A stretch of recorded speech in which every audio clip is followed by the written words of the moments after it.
ಬಾಯಲ್ಲಿಟ್ಟರೆ ಕರಗುವಂಥ ಒಂದು ಹೀರೆಕಾಯಿ ಪಲ್ಯ ಮಾಡೋದು ಹೇಗೆ ಅಂತ ನೋಡೋಣ ಬನ್ನಿ.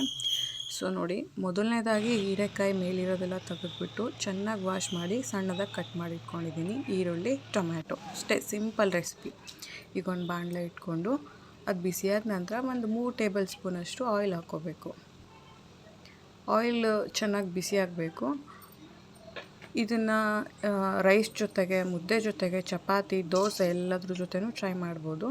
ಒಂದು ಸ್ವಲ್ಪ ಸಾಸಿವೆ ಹಾಕ್ಕೋತಾ ಇದ್ದೀನಿ ಎಣ್ಣೆ ಬಿಸಿಯಾದ ನಂತರ. ನೆಕ್ಸ್ಟ್ ಅವು ಚಿಟಪಟ ಅಂದ ತಕ್ಷಣ ಸ್ವಲ್ಪ ಜೀರಿಗೆ, ಡೈಜೆಷನ್ಗೆ ತುಂಬ ಒಳ್ಳೆಯದು. ಹಾಗಾಗಿ ಸಾಸಿವೆ, ಜೀರಿಗೆ ಮರಿದೆ ಬಳಸಿ.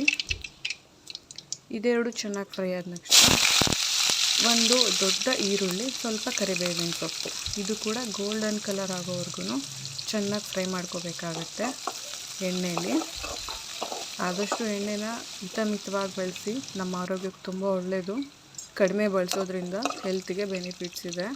ಹಾಗೆ ಚಿಕ್ಕದಾಗಿ ಕಟ್ ಮಾಡಿರ್ತಕ್ಕಂಥ 3 ದೊಡ್ಡ ಟೊಮೊಟೊ ತೊಳೆದ್ಬಿಟ್ಟು ಯೂಸ್ ಮಾಡಿದ್ದೀನಿ ಕಟ್ ಮಾಡಿ. ಇದು ಕೂಡ ಎಣ್ಣೆಲಿ ಚೆನ್ನಾಗಿ ಫ್ರೈ ಆಗಬೇಕು. ಟೊಮೊಟೊ ಹಾಕಿದ ನಂತರ ನೆಕ್ಸ್ಟು ನಾನಿವಾಗ ಸಾಲ್ಟ್ ಹಾಕ್ಕೋತಾ ಇದ್ದೀನಿ ರುಚಿಗೆ ತಕ್ಕಷ್ಟು. ನಾವು ಈ ಥರ ಹಾಕ್ಕೊಳ್ಳೋದ್ರಿಂದ ಏನಪ್ಪ ಅಂದರೆ ಟೊಮೊಟೊ ಆದಷ್ಟು ಬೇಗ ಕುಕ್ ಆಗುತ್ತೆ, ಸ್ಮೂತ್ ಆಗುತ್ತೆ ನಿಮಗೆ. ಈಗ ಸ್ವಲ್ಪ ಅರಿಶಿನ, ಹಾಗೆ ರುಚಿಗೆ ತಕ್ಕಷ್ಟು ಖಾರದ ಪುಡಿ. ನಾನು 1 ಟೇಬಲ್ ಸ್ಪೂನಷ್ಟು ಹಾಕ್ಕೊಂಡಿದ್ದೀನಿ. ನೀವು ಕ್ವಾಂಟಿಟಿನ ನೋಡಿಬಿಟ್ಟು ಆ್ಯಡ್ ಮಾಡ್ಕೊಳ್ಳಿ. ತುಂಬ ಸಿಂಪಲ್ ಆಗಿರುತ್ತೆ ಮತ್ತು ಟೇಸ್ಟ್ ಕೂಡ ಅಷ್ಟೇ ಚೆನ್ನಾಗಿರುತ್ತೆ. ಮಿಸ್ ಮಾಡದೆ ಟ್ರೈ ಮಾಡಿ. ಬೋರ್ ಆಗಿರುತ್ತೆ ಸಮ್ಟೈಮ್ಸ್ ಸೇಮ್ ಕುಕ್ ಮಾಡಿ ಮಾಡಿ ಮಾಡಿ. ಮತ್ತು ಈಸಿಯಾಗಿ ಕ್ವಿಕ್ಕಾಗಿ ಆಗುವಂಥ ರೆಸಿಪಿ ಇದು. ರೈಸ್ಗಾಗ್ಬೋದು, ಚಪಾತಿ, ದೋಸೆ, ಈ ಥರದಕ್ಕೆಲ್ಲ, ರೊಟ್ಟಿ. ಈಗ ಕಟ್ ಮಾಡಿ ವಾಶ್ ಮಾಡಿರ್ತಕ್ಕಂಥ ಹೀರೆಕಾಯಿ, ನಾನೊಂದು 250 ಗ್ರಾಮಷ್ಟು ಹೀರೆಕಾಯಿನ ಯೂಸ್ ಮಾಡ್ತಾಯಿದ್ದೀನಿ. ಹೀರೆಕಾಯಿ ಕೂಡ ಇದರಲ್ಲಿ ತುಂಬ ಫೈಬರ್ ಇರುತ್ತೆ, ತುಂಬ ಹೆಲ್ತಿಗೆ ಒಳ್ಳೆಯದು. ಆದಷ್ಟು ಹಸಿರು ತರಕಾರಿಗಳನ್ನು ಜಾಸ್ತಿ ಬಳಸಿ ಆರೋಗ್ಯವಾಗಿರಿ. ಈಗ ಒಂದು ಅರ್ಧ ಲೋಟದಷ್ಟು ನೀರನ್ನ ಸೇರಿಸ್ಕೊತಾ ಇದ್ದೀನಿ.